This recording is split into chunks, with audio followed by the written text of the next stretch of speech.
Good morning and welcome to Radio Friends on Friday, July the 24th. We start off here with Heather Harlan this morning, Phoenix Health Program. Good to have you here, Heather. Thank you, Paul. And today we're dealing with?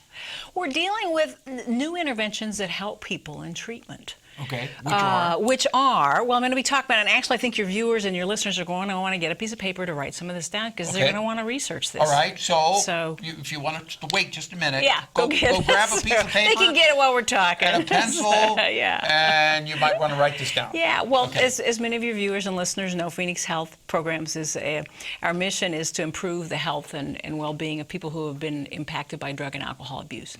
And so most treatment centers follow a 12-step model like Alcoholics Anonymous or Narcotics Anonymous, but Phoenix has been really aggressive in terms of pursuing things that are based on medical evidence that's been shown to be effective. So there are a couple of things that we've been doing in the last year or two that we've started that have been tremendously helpful to our participants. And what you want to write down is mindfulness-based relapse prevention. Well, okay, repeat it. Mindfulness-based relapse prevention. Mindfulness-based relapse prevention, and then ACT, which is acceptance and commitment therapy, ACT. So you have to accept this therapy, right? Acceptance of that, I'm going to get to that, a little bit more about that, but people in substance use recovery need to sort of have their brains rewired and retrained because this is a brain disorder. It's a chronic health issue, but it's a brain disorder. So part of our goal is to help people sort of rewire their brains. So in the mindfulness-based relapse prevention, we help people stop, observe, to help deal with the impulsivity that often leads to using again. And so that to sort of slow everything down and be more intentional. One fellow said after the first class of mindfulness-based relapse prevention that they had some guided imagery. He said, I slept better than I'd slept in years. So that's the mindfulness-based relapse prevention. With the acceptance and commitment therapy, it's more, we've tended to treat mental health problems the way we have medical issues where you identify it and then you get rid of it. Well, a lot of times, for example, in anxiety and depression, those still might be there. So acceptance is accepting, it still might be there. So you might have a client who says, I want to quit drinking and smoking, but I'm so anxious. And the counselor might say, so you want to quit drinking and smoking and you're anxious about it. We have both. So the goal of the ACT treatment or the acceptance is you still might have some feelings, but you can go ahead and move forward towards the things that you value and make changes in your life. You don't have to eliminate the feeling before you begin to get better. See, I understand what you're saying here. It really is rewiring the mind. Yeah, you understand because that. When you, and correct me if I'm wrong, but once you get into drugs or you get hooked on drugs and alcohol, it's almost like you've blown a fuse or there's a short circuit in there somewhere. Yeah, it's kind of a short circuit would be sort of a highway. It's a shortcut to a chemical payoff. And so when that happens, you need to change your activity. It's kind of like calling in the electrician to rewire the brain. Yeah, but what works in rewiring, we can't eliminate the circuit that takes you places you don't want to go. We have to build new ones that get practiced and strengthened so they're strong enough to compete. Okay. So we can't eliminate that. So I would like folks to know, a daily mindfulness group from 11:35 to 11:50 every day at Phoenix. Come try it out. It's free and open to the community. But we're on 90 East Leslie Lane. We're also on Facebook. Look us up. Phoenix Health Programs. It's free, it's open to the community, and it's daily? Daily, Monday through Friday, 11:35, 11:50. Come check it out. Anybody. Okay, Yeah. and they're mindfulness classes. Yes, Okay. Then come check that out. Thanks. All right, thank you very much Thank you, for Paul. coming by. You're Heather welcome. Harlan, and what's the website address? www.phoenixhealthprograms.com. Okay, you got it. Heather Harlan, Phoenix Health Facebook. Program. Good to have you here.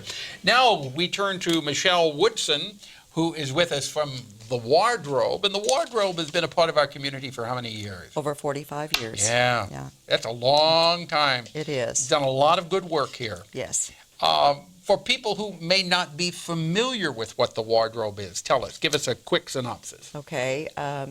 Every Tuesday we offer free clothing to folks who have referral either from churches or from Voluntary Action Center.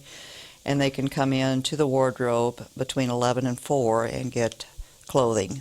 Free clothing. Free clothing, up to 3 outfits per person. And there, sometimes we'll have, and one referral form can work for a husband and wife and as many children as they have. And in some cases, we see as many as 10 kids. Yeah. And each one of those individuals would be eligible to get 3 outfits. Mhm. And you know, sometimes this is exactly what they need to get back on their feet. If they're looking for a job and they may not have the proper clothes for the work environment, they come into the wardrobe and they have them provided for them free Exactly. of charge. It gives you a better feeling about yourself. You go out into the world and you have a much better chance of making it. How's that? And we try to take the policy of if we wouldn't wear it, no one else would whenever we're doing our sorting, so that the clothing it's good quality clothing. It's not just everything that comes through the door, so that we're showing the same respect to our clients that we would hope to get ourselves. Okay. And not only is it low-income folks, we have individuals who've just been released from prison. They have the clothes on their back. And we And that's also it. have a lot of refugees that come into Columbia that need assistance as well. But do they all have to have a reference? Yes, they do.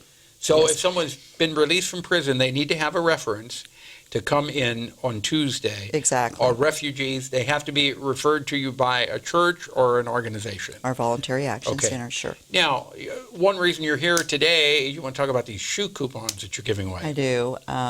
It'll be August 5th, 6th, and 7th. The wardrobe will be open for our referral families. They can come into the wardrobe, and the hours will be 11 to 4 on those 3 days. They have to have a current referral on file or obtain one from Voluntary Action or the churches. They can bring that in, and they can purchase a shoe coupon at a cost to them of $4. And each individual will be eligible, each child will be eligible for 2 pair of shoes. From where? Payless Payless. shoes on business look. Okay, so what you're doing is they can be referred, they come into the wardrobe and buy a shoe coupon for $4. That's right. But then they go to Payless and they get a pair of shoes with that coupon. At a cost, and they can purchase, the cost of the shoes can be up to $30. Okay. And the wardrobe will pay the difference between the $4 and $30. Okay. Last year, we spent over $50,000 on shoes. Michelle, thank you so much for You're coming welcome. by. You're Continued success with the wardrobe. Thank you. All right. Monday, Jack Schultz will be here from the Life Science Center. Our program directed by Travis McMillan, Reynolds Journalism Institute. Audio, Pat Akers, KBIA. Our floor director, Lowell Thomas. And our assistant producer and guest coordinator, Uncle James Mosser. Have yourself a good weekend. See you Monday.